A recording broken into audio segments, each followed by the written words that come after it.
February 8th wasn't just a big day for Japan. It was a bad day for China, an uncomfortable day for Asia, and quietly, a problem day for the global order.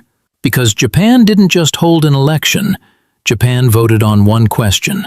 Do we keep putting up with this, or do we finally say enough? Years of lectures, years of warnings, years of reminders about who's allowed to stand tall and who isn't. And on February 8th, Japan answered. So, no, voters didn't choose a government. They steamrolled one into power. This wasn't close. A two-thirds landslide, enough seats to rewrite the rules. Just one message aimed very clearly outward. Sanae Takaichi, take the wheel. Meet Sanae Takaichi, conservative, nationalist, pro-military, pro-America, and the woman who said one sentence about Taiwan that made Beijing furious and made her famous overnight. Her message was simple. If Taiwan is attacked, Japan won't pretend it's not our problem. China heard that and absolutely lost its mind. Now look at the result. This election, her party didn't just win. It blew past two-thirds of parliament. That's not a majority, that's a constitution rewriting number. And in her own district, she took around 85% of the vote. Her party didn't edge out the opposition, it erased it. Enough seats to rewrite laws, enough power to ignore protests, enough dominance to make opposition parties consider early retirement. And here's the key point. This wasn't a reward for good governance. It wasn't about the economy, and it definitely wasn't about party loyalty. Because Sanae Takaichi has barely been in office, no long track record, no economic miracle. This was a directional vote. Japan didn't vote for a person. Japan voted for a course correction in a world that suddenly feels very hostile and completely out of patience. To understand why this landslide matters, we first need to understand how Japan's parliament actually works. Japan has two chambers. The first is the lower house. This is where real power lives. Prime ministers come from here. Budgets start here. Laws are decided here. And most importantly, this is the chamber that can be dissolved. So when the prime minister calls an election, this is the chamber voters are choosing. February 8th? That was a lower house election. The second chamber is the upper house, also elected by voters, but on a fixed schedule, every 3 years. Only half the seats at a time, and it cannot be dissolved. Think of it as the cautious room, the slow room, the one that says, let's think about this, maybe next year. Now here's the part most people miss. The ruling party, the LDP, does not fully control the upper house. They're the largest bloc, but they don't have a majority. So normally, the upper house can slow things down, block bills, demand compromises. Sounds balanced, right? Except Japan's constitution has a cheat code. If the lower house reaches two-thirds, it can override the upper house entirely. Translation? Thanks for the feedback. We're moving on. And guess what just happened? Sanae Takaichi's ruling bloc didn't just win the lower house, it crossed the two-thirds line. That means the upper house can complain, vote no, hold press conferences, and the lower house can still force the law through. This is why the number matters. Now, the real prize, Japan's constitution, specifically Article 9. The part written after World War II that says Japan can't have a normal military. To change the constitution, you need 2 steps. Step 1, two-thirds approval in parliament. Step 2, a national referendum. For decades, step 1 was impossible.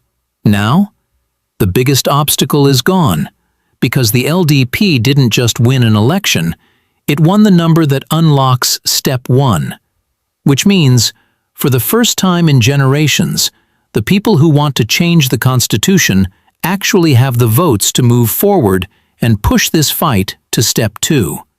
The public. Now comes the uncomfortable part.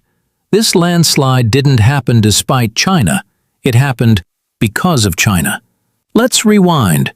Back in 2012, Japan nationalized the Senkaku Islands, what China calls the Diaoyu Islands. From that moment on, China-Japan relations dropped into the freezer. Protests, boycotts, diplomatic ice. And then came Shinzo Abe. Abe didn't want confrontation. He wanted stability. So what did he do? He swallowed pride. He kept his head down. He tried to repair relations. Remember that famous moment in 2014?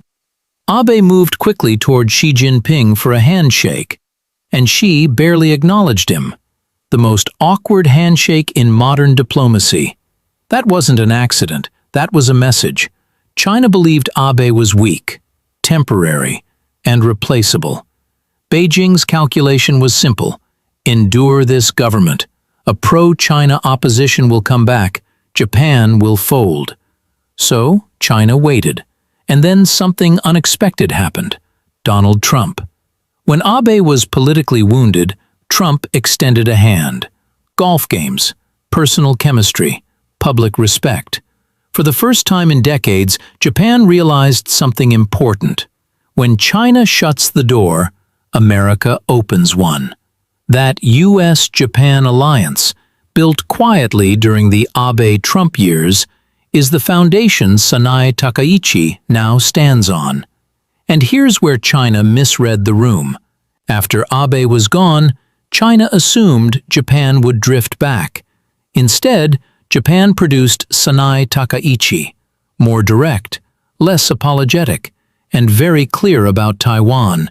She said the words no Japanese leader used to say out loud: "If Taiwan is attacked, Japan cannot pretend it's not our problem." China reacted exactly how it always does: angry statements, official protests, media attacks.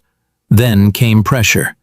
Economic pressure, tourism pressure, trade pressure, Japanese seafood banned, Chinese tourists discouraged from visiting Japan. Constant reminders of Japan's war responsibility. Even bizarre fear campaigns, like sudden media warnings about future earthquakes in Japan. Not science, signals. The strategy was obvious. Punish Japan economically, and voters will panic. But here's what Beijing missed. This isn't the 1990s anymore. Japan didn't panic. Japan got angry. And Japanese voters did something China did not expect. They didn't blame their own government. They blamed the pressure. Moderate voters, swing voters, people who normally avoid confrontation, all moved in the same direction. Not toward China, but away from it. Even places like Okinawa, traditionally anti-LDP, anti-military, anti-US base, flipped. Every seat. That had never happened before. At that moment, the message was clear. If pressure is the cost of independence, we'll pay it. So this election wasn't about nationalism. It was about dignity. It wasn't about revenge. It was about not being treated like a subordinate. China tried to scare Japan into backing down. Instead, it scared Japan into standing up. And Sanae Takaichi? She didn't create that mood. She simply stepped into it. Every landslide needs a symbol. This one had a name. Katsuya Okada. Veteran politician, former foreign minister, former deputy prime minister, 12 elections won, until this one. Okada didn't just lose, he got washed out. Why? Because he picked the worst possible fight at the worst possible moment. During parliamentary questioning, Okada challenged Sanae Takaichi over Taiwan. He told her to take back her words, to calm things down, to stop provoking China. That was the moment voters noticed, because Okada isn't just a politician. He's also the heir to Aeon, one of Japan's biggest retail empires, and Aeon has deep business operations in China. So, to voters, it looked like this. A man with family money in China telling Japan not to upset China.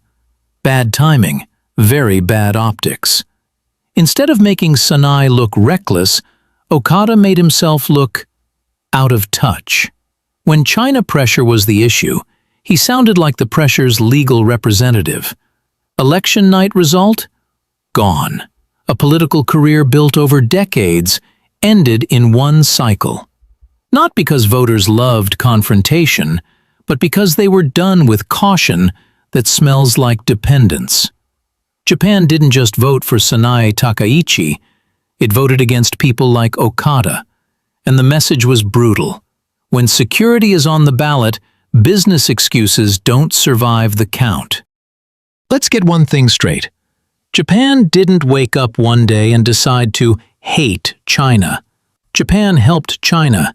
After World War II, Japan paid compensation, transferred technology, sent investment, built factories, trained workers, opened markets. When China was poor, Japan showed up. Fast forward. Japan's own economy slows. The bubble bursts. Decades of stagnation. So what did Japan do? It tried to lean closer to China. Trade, supply chains, tourism. Win-win. And for a while, it worked. But here's the problem. Japan can trade with China. Japan can invest in China. But Japan cannot replace geography. Taiwan isn't some abstract island. Taiwan sits on Japan's throat. Energy routes, shipping lanes, semiconductors, Okinawa's doorstep. If Taiwan falls into chaos, Japan doesn't get a recession. Japan gets a national emergency. So when Sanae Takaichi said, "If Taiwan is attacked, Japan will be involved," that wasn't bravado. That wasn't ideology. That wasn't America whispering in her ear. That was reality, spoken out loud. China didn't like hearing it, but Japan was already living it, and voters understood that instantly. Now comes the strategic irony. China thought it was playing strength. After its economic rise, Beijing changed tone. More pressure, more red lines, more lectures, more "don't do this," more historical responsibility, more "you owe us." It bullied neighbors, punished trade, weaponized tourism, blocked imports, issued warnings, issued threats. The message was clear: comply or pay. But here's the miscalculation. China assumed fear would fragment Japan. Instead, fear unified it. China assumed economic leverage meant obedience. Japan heard vulnerability. China assumed America was declining. America heard challenge accepted. And the Taiwan obsession? That sealed it. Xi Jinping's dream of national rejuvenation turned into a regional alarm clock. Because every time China talked about Taiwan, Japan didn't hear internal matter. Japan heard your supply chains, your energy, your southern islands, your future. So China applied pressure, and Japan voted, not emotionally, not impulsively, but collectively. This landslide wasn't anti-China hysteria. It was a strategic adjustment, and that's the part Beijing didn't expect. China thought, "We are strong now. They will bend." Japan answered, "Then we'll harden." And once a country hardens, it doesn't go back to hoping. Here's the part Japan doesn't brag about. Japan doesn't sound like a military power. It just builds one, quietly. They don't call it an army. They call it self-defense forces, which is like calling a pit bull a home security dog. Japan has one of Asia's strongest navies, one of the best submarine fleets in the region, stealth fighters, missile defense, and helicopter destroyers that just happen to operate F-35 jets. Very defensive, very polite, very capable of ruining an entire naval exercise. And now, the money. For decades, Japan capped defense spending at around 1% of GDP. That taboo is gone. Today, Japan is spending about 1.8% of GDP on defense, with a clear plan to hit 2% very soon. That's not symbolic. That's NATO-level seriousness. So what happens if China attacks Taiwan? The US doesn't need speeches. Its bases are already in Japan. Japan doesn't need drama. Taiwan sits next to its shipping lanes, energy routes, and southern islands. So when Sanae Takaichi says, if Taiwan is attacked, Japan can't stay out, that's not ideology, that's geography. And voters knew it. Japan didn't vote for war. It voted to stop pretending it wouldn't arrive. A stronger Japan with legal freedom and US backing was never part of China's plan. Xi Jinping wants Taiwan back on China's map, preferably quietly, preferably alone. But now, it's the US and Japan. That dream just got a lot harder to sell. Trump saw the bigger picture immediately. China is getting more aggressive in the South China Sea, expanding influence across Africa through Belt and Road. North Korea is sending forces to support Russia. Russia is reminding the world what tanks are for. So, Trump did something unusual. He openly backed Sanae Takaichi. Before the election, out loud. No coded language, no "we respect democratic processes" filler. That's rare. That's risky. And that tells you everything. Trump doesn't back people for charm. He backs people who solve problems. From Washington's point of view, a Japan with a normal military means fewer US troops carrying the entire burden, more ships, subs, and sensors in the Pacific, more pressure on China without firing a shot. And this is why Beijing fears this more than sanctions. Sanctions hurt economies. They can be negotiated, delayed, watered down. A rearmed Japan? That's permanent. Once Japan has legal freedom, industrial muscle, and US alliance cover, there is no reset button. That's why Beijing didn't just fear the election result, it feared what comes after. Let's end with something Beijing thought was clever. Recently, China's Foreign Minister Wang Yi made a comparison. He said, Germany confronted its Nazi past. Germany condemned its war criminals. Germany rebuilt trust. But Japan? He said Japan still honors Class A war criminals at Yasukuni Shrine, still refuses to fully repent, still hasn't learned. Sounds powerful, until you notice what he didn't compare. He didn't compare East and West Germany, because Germany reunified peacefully. No invasion, no missiles, no threats, no "we reserve the right to use force." Now compare that to Xi Jinping's plan for Taiwan. Missiles, blockades, military drills, and a standing promise that force is still on the table. So let's flip this back to you. If you were Japanese, would you want to live forever as a second-class country? Constantly reminded of your grandparents' crimes? Told when to bow? Told when to stay quiet? Or would you vote for something radical? Normality. A normal defense. A normal military. A normal right to say, if there's a war near our borders, we don't outsource survival. Japan answered that question on February 8th, and whether Beijing likes it or not, that answer was never really about the past. Because history punishes weakness far more consistently than guilt.